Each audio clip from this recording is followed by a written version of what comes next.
Movie start होती है तो हमें एक लेडी दिखाई जाती है जिसका नाम होता है सारा, जो कि अपने बच्चों के साथ होती है और वो रात होती है हैलोवीन की रात। सारा के बेटे को उसके हैलोवीन बैग से एक टेप मिलती है, लेकिन सारा का बेटा उस टेप के बारे में कुछ नहीं जानता था कि वो टेप उसके बैग में कहाँ से आई, किसने रखी, कुछ नहीं। सारा का बेटा उस टेप को प्ले करने लगता है, लेकिन सारा उसे ऐसा करने से मना कर देती है क्योंकि उसमें कोई भी अजीब कंटेंट हो सकता था। लेकिन सारा के दोनों बच्चे उसकी बात को नहीं मानते, वो उस टेप को देखना चाहते थे, जिस पर सारा पहले अकेले ही उस टेप को देखती है। सारा देखती है कि वो टेप तो खाली है क्योंकि उसमें कुछ भी नहीं चल रहा था, लेकिन अचानक से वो टेप प्ले हो जाती है। वहाँ पर हमें दिखाया जाता है एक क्लाउन जिसका नाम होता है आर्ट। तभी उस टेप को देखने के लिए सारा के बच्चे भी वहाँ पर आ जाते हैं और वो तीनों मिलकर उस टेप को देखने लगते हैं। टेप में वो लोग देखते हैं कि वो रात भी हैलोवीन की रात होती है, जहाँ पर एक लड़की दिखाई जाती है जिसका नाम होता है केसी, जो कि ट्रेन के आने का वेट कर रही थी। तभी उसके सामने क्लाउन आकर बैठ जाता है, जो केसी की तरफ देखकर लगातार क्रीपी सी स्माइल पास कर रहा था। जब केसी उस पर ज्यादा ध्यान नहीं देती, तब वो अपने ट्रैश बैग से एक हॉर्न निकालकर बजाने लगता है। ये देखकर केसी उस पर गुस्सा करती है और वो उसे चुपचाप बैठने का बोलती है, जिस पर वो आर्ट क्लाउन वहाँ से उठकर केसी के पास आकर बैठ जाता है। वो अपने ट्रैश बैग से एक आर्टिफिशियल फ्लावर निकालता है और उसे केसी को देता है। केसी सोचती है कि शायद वो सॉरी करना चाह रहा है, इसीलिए केसी वो फ्लावर ले लेती है। तभी आर्ट हंसने लगता है। केसी देखती है कि उस फ्लावर में बहुत ज्यादा बग्स और कॉकरोचेस हैं। केसी उस फ्लावर को फेंक कर वहाँ से जाने लगती है, लेकिन आर्ट उसे पकड़ लेता है और बेहोश कर देने वाला इंजेक्शन लगा देता है, जिसकी वजह से केसी वहीं पर ही बेहोश हो जाती है। केसी को जब होश आता है तो वो खुद को एक चेन से बंधा हुआ पाती है और उस जगह पर काफी अंधेरा भी था। केसी के अलावा वहाँ पर 2 और लड़कियां भी होती हैं और उन्हें भी केसी की तरह ही वहाँ पर लाया गया था। उनमें से एक लड़की बताती है कि हम 3 फ्रेंड्स थी, लेकिन एक लड़की को कोई चेन से खींचकर ले गया और थोड़ी देर बाद उस लड़की की सिर्फ चिल्लाने की आवाजें ही सुनाई दी गई। केसी कहती है कि फिर तो हमारे लिए भी यहाँ पर खतरा है और हमें यहाँ से निकलना होगा, वरना हम मारे जाएंगे। और तभी कोई एक और लड़की को भी खींच लेता है और वो दोनों लड़कियाँ देखते ही रह जाती हैं कि ये क्या हो गया। केसी दूसरी लड़की को कहती है कि हमें इस लड़की के पीछे जाना चाहिए जिसे अभी कोई खींच कर ले गया है। वो दोनों हिम्मत करके आगे बढ़ जाती हैं। उनकी चेन्स एक पाइप से बांधी गई थी और केसी उसे तोड़ने की कोशिश करती है, जिसकी वजह से वहाँ पर शोर पैदा होने लगता है। उस आवाज को सुनकर वहाँ पर एक क्रीपी सा आदमी आ जाता है, जो कि कोई नॉर्मल इंसान नहीं था बल्कि डिफॉर्म था, और वो दूसरी लड़की को पकड़कर उसका हाथ ही काट देता है। फिर वो डिफॉर्म आदमी उस लड़की को जान से ही मार डालता है। उस लड़की को मार डालने के बाद अब वो केसी पर अटैक करता है, लेकिन उसकी क्लीवर नाइफ से केसी की चेन टूट जाती है, जिसकी वजह से केसी वहाँ से भाग जाती है और आगे आकर उसे कोई दिखाई देता है। तब केसी हेल्प मांगने के लिए उसके पास जाती है। तब केसी की नजर उसके कैरेज पर पड़ जाती है जिसमें जिंदा लोग थे। जब केसी उसकी तरफ देखती है तो उसका फेस भी चेंज हो चुका था और वो केसी को पकड़ लेता है और उसे बांध देता है। और तब बहुत तरह के अजीब किस्म के डीमन उसे घेर लेते हैं। वहाँ पर अलग अलग तरह के डीमंस, विचेस और एलियंस थे।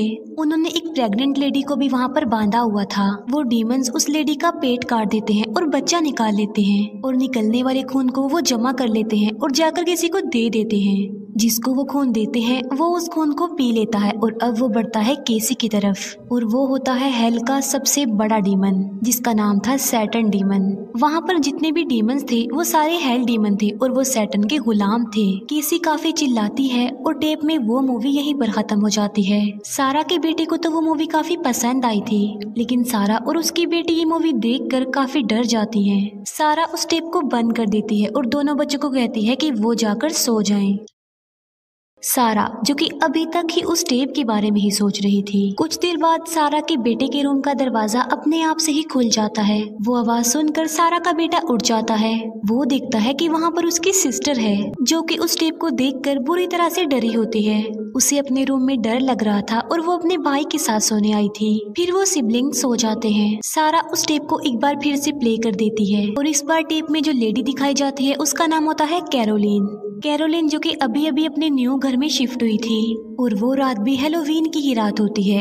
कैरोलिन का हस्बैंड वहाँ पर नहीं था और कैरोलिन घर पर अकेली थी। उस वक्त कैरोलिन कॉल पर अपनी फ्रेंड से बात कर रही होती है। कैरोलिन अपनी फ्रेंड को बताती है कि मेरे हस्बैंड ने काफी अजीब सी पेंटिंग बनाई है। वो कहती है है कि मेरे हस्बैंड का कहना है कि मुझे भी नहीं पता कि मैंने इस पेंटिंग को कब बना दिया। कुछ देर बाद कैरोलिन के घर के बाहर एक लाइट आकर गिरती है, जिसकी वजह से कैरोलिन के घर की लाइट ऑफ हो जाती है। कैरोलिन अपने हस्बैंड को कॉल करने की कोशिश करती है, लेकिन उसका फोन भी काम नहीं कर रहा था। कैरोलिन जल्दी से घर से बाहर आ जाती है और कार में आकर बैठ जाती है। वो कार स्टार्ट करने की कोशिश करती है, लेकिन कार भी स्टार्ट नहीं हो रही थी। सडन उसे पीछे से लाइट आती हुई दिखाई देती है। तब वो जल्दी से घर के अंदर चली जाती है और दरवाजे को बंद कर लेती है। तभी कैरोलिन को उसके हस्बैंड की कॉल आती है। अभी वो अपने हस्बैंड को सब कुछ बता ही रही होती है कि तभी कॉल कट जाती है। फिर कैरोलिन देखती है कि उसके घर में एक एलियन घुस गया है। उसे देखकर कैरोलिन चिल्लाने लगती है और वो एलियन कैरोलिन की आवाज सुन लेता है और उसे देख लेता है। कैरोलिन जल्दी से ऊपर की तरफ भागने लगती है, लेकिन वो एलियन उसे ऊपर जाने से पहले ही पकड़ लेता है। लेकिन किसी तरह कैरोलिन खुद को छुड़ा लेती है और बाथरूम में जाकर खुद को बंद कर लेती है, ये पता करने के लिए कि कैरोलिन कहाँ पर छुपी है। तब वो एलियन एक अजीब सी साउंड चला देता है, जिसका असर कैरोलिन के दिमाग पर होने लगता है और वो चिल्लाने लगती है और एलियन उसे ढूंढकर पकड़ लेता है। वो एलियन कैरोलिन के अंदर कुछ डालने की कोशिश कर रहा था, जिससे वो एलियन सांस ले पा रहा था। कैरोलिन उसका एक पाइप ही निकाल देती है और फिर कैरोलिन वहाँ से भाग जाती है। वो एलियन दोबारा से अपना पाइप लगा लेता है और एक बार फिर से वो कैरोलिन को फॉलो करने लगता है। कैरोलिन जो कि सीढ़ियों के नीचे छुपकर बैठी हुई थी, तभी कैरोलिन के हस्बैंड की कॉल आ जाती है और वो एलियन उसकी आवाज सुन लेता है। वो एलियन कैरोलिन को पकड़ लेता है और उसे घसीटकर वहाँ से ले जाने लगता है। कैरोलिन उस पेंटिंग को पकड़ लेती है जो कि उसके हस्बैंड ने बनाई थी और उस पर से कपड़ा हट जाता है और वो पेंटिंग किसी और की नहीं बल्कि आर्ट की ही थी। उस पेंटिंग को देखकर सारा भी डर जाती है, क्योंकि उसे ऐसा लग रहा था कि वो क्लाउन उसे ही देख रहा है। सारा उस टेप को बंद कर देती है, लेकिन उसे घर में कोई दिखाई देता है। सारा सोचती है कि शायद बच्चे उसके साथ शरारत कर रहे होंगे। तब सारा उन बच्चों के रूम में चेक करने के लिए जाती है। वो देखती है कि दोनों बच्चे तो सो रहे हैं। वो समझ रही थी कि दोनों बच्चे सोने की एक्टिंग कर रहे हैं। वो बच्चों से पूछती है कि नीचे कौन आया था अभी। बच्चे कहते हैं कि हम में से तो कोई नहीं आया। सारा उनकी बात को झूठ समझकर वहाँ से जाने लगती है। सारा का बेटा उससे पूछता है कि आप बार बार क्यों आकर हम पर नजर रख रही हैं। ये सुनकर सारा काफी हैरान रह जाती है, क्योंकि उन दोनों के सोने के बाद तो सारा फर्स्ट टाइम यहाँ पर आई थी। तब से वो नीचे ही थी, वो टेप देख रही थी। सारा नीचे आकर फिर से उस टेप के बारे में थिंकिंग करने लगती है, इसीलिए वो एक बार फिर से उस टेप को देखती है। इस बार हमें जो लड़की दिखाई जाती है वो एक डिजाइनर होती है, जो कि अपने घर जा रही थी। रास्ते में वो डिजाइनर एक पेट्रोल पंप पर रुकती है। पेट्रोल पंप पर कोई भी नहीं होता, इसीलिए वो डिजाइनर खुद चेक करने के लिए अंदर जाती है। वो देखती है कि पेट्रोल पंप का एम्प्लॉय किसी को धक्के लगाकर वहाँ से बाहर निकाल रहा है और जिसे धक्के लगाए जा रहे हैं वो कोई और नहीं बल्कि आर्ट है और वो डिजाइनर आर्ट की नजर में आ चुकी थी। पेट्रोल पंप का एम्प्लॉय कहता है कि मैं यहाँ पर पुलिस को बुला लूंगा। ये सुनकर आर्ट अपना ट्रैश बैग लेकर वहाँ से चला जाता है। फिर वो एम्प्लॉय डिजाइनर की कार में फ्यूल भरने लगता है और उसे अंदर से किसी की आवाज सुनाई देती है।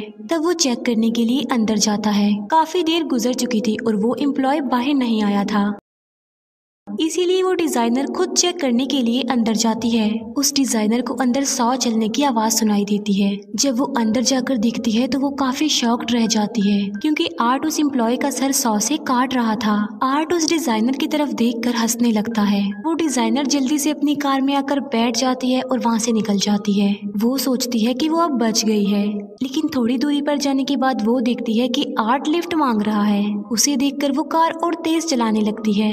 वो मोबाइल से हेल्प मंगवाने की कोशिश करती है, लेकिन उसके मोबाइल की बैटरी भी लो हो गई थी। मोबाइल देखने की वजह से उसका ध्यान कार पर से हट जाता है और उसकी कार कंट्रोल से बाहर हो जाती है। लेकिन वो एक बार फिर से कार को अपने कंट्रोल में ले लेती है। वो कार को रोक लेती है और सोचती है कि आर्ट काफी पीछे रह गया है। लेकिन तभी आर्ट कार के डोर के पास आ जाता है और उसे खोलने की कोशिश करता है, लेकिन डोर ओपन नहीं होता क्योंकि वो लॉक्ड था। वो लड़की कार वहाँ से निकाल लेती है। आगे जाकर वो देखती है कि वहाँ पर एक कार रुकी हुई है। उस डिजाइनर को उम्मीद थी कि इस कार से जरूर उसे कोई हेल्प मिलेगी, इसीलिए वो अपनी कार से उतरकर उस कार के पास जाती है। वो देखती है कि उस कार में जो लड़की थी, आर्ट ने तो उसका पहले ही बहुत बुरा हशर कर दिया है। तब वो जल्दी से आकर अपनी कार में बैठ जाती है और वहाँ से निकल जाती है। लेकिन वो ये नहीं जानती थी कि उसने कार से उतरकर कितनी बड़ी गलती कर दी थी, क्योंकि उस कार में अब आर्ट भी बैठ गया था। वो उस लड़की का दम घोंटकर उसे मारने की कोशिश करता है, लेकिन वो बहुत जोर से कार को ब्रेक लगाती है और कार से बाहर निकलकर भाग जाती है। भागते भागते वो एक शेड में आ जाती है और शेड के दरवाजे को बंद कर लेती है मजबूती से। आर्ट भी उसका पीछा करते करते वहाँ पर आ जाता है, लेकिन वो शेड के अंदर नहीं आ पाता, इसीलिए वो लड़की वहीं पर ही बैठ जाती है। काफी देर तक तो वहाँ पर सुकून ही रहता है, लेकिन तभी जमीन से एक हाथ बाहर आता है और वो हाथ किसी और का नहीं बल्कि आर्ट का था, जो कि जमीन से रास्ता बनाकर वहाँ पर आ गया था। आर्ट को देखकर वो लड़की वहाँ से भागने लगती है, लेकिन दरवाजा नहीं खुलता क्योंकि इस बार दरवाजा बाहर से भी बंद हो गया था। आर्ट के पास एक चेन होती है जिस पर उसने तेज धार वाले औजार लगाए हुए थे। वो उस चेन से उस लड़की को मारने लगता है। आर्ट की चेन से एक ब्लेड निकलकर गिर जाती है। वो लड़की उस ब्लेड को उठा लेती है और आर्ट की आंख में स्टैब कर देती है। फिर वो आर्ट की कमर में एक नाइफ घुसा कर वहाँ से भाग जाती है। रोड पर उसे एक गाड़ी मिलती है और वो उसमें बैठ जाती है।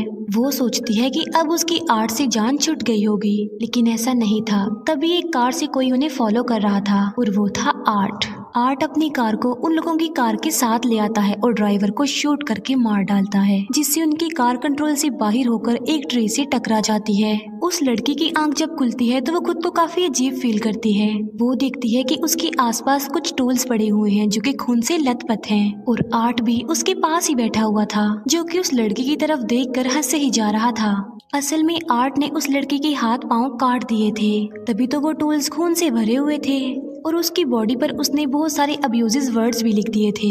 सारा इस टेप को देखकर काफी परेशान और डिस्टर्ब हो जाती है और वो उस टेप को बंद कर देती है। तभी सारा के घर का फोन बजने लगता है। सारा फोन उठाती है और वो काफी हैरान रह जाती है क्योंकि फोन पर वही डिजाइनर लड़की हेल्प मांग रही थी जिसे सारा अभी टेप में देख रही थी। सारा बहुत ज्यादा डर जाती है और वो फोन काट देती है। अचानक से टीवी ऑन हो जाता है और सारा उसके करीब जाकर देखती है और वहाँ पर होता है आर्ट, जो आहिस्ता आहिस्ता करके टीवी की तरफ आगे बढ़ रहा था। देखते ही देखते आर्ट स्क्रीन के बिल्कुल करीब आ जाता है। ऐसा लग रहा था कि अब आर्ट और सारा के दरमियान सिर्फ वो स्क्रीन ही रह गई है, इतना करीब आ गया था वो। और वो सारा को देख भी रहा था और उसे हॉन्ट करने की कोशिश कर रहा था। सारा काफी डर जाती है और वो सारा को और ज्यादा डराने की कोशिश कर रहा था। फिर सारा खुद को ही टीवी में देख पा रही थी और आर्ट भी उसके पीछे ही बैठा हुआ था। सारा अपने पीछे टर्न करके देखती है लेकिन वहाँ पर कोई भी नहीं होता। लेकिन टीवी में वो देखती है कि वो क्लाउन यानी आर्ट उसके पास ही आ रहा है। वो टीवी बंद करने की काफी कोशिश करती है लेकिन टीवी नहीं बंद हो पाता।